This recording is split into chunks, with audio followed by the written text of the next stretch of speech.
Omelette biryani ready. So ఫైనల్గా నేను అనుకున్న ఈ డిఫరెంట్ ఆమ్లెట్ బిర్యానీ అయితే రెడీ అయిపోయిందండి. సో టేస్ట్ చేసేద్దాము.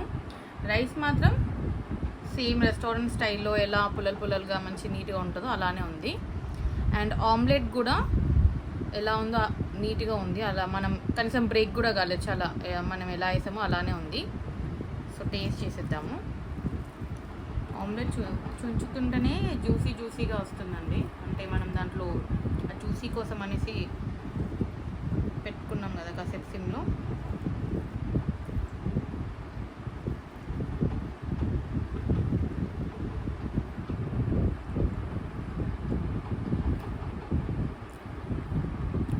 చాలా బాగుందండి, టేస్ట్ కూడా చాలా బాగుంది. ఈచ్ అండ్ ఎవ్రీ ఫ్లేవర్ తెలుస్తుంది, టమాటో ఫ్లేవర్ కూడా తెలుస్తుంది.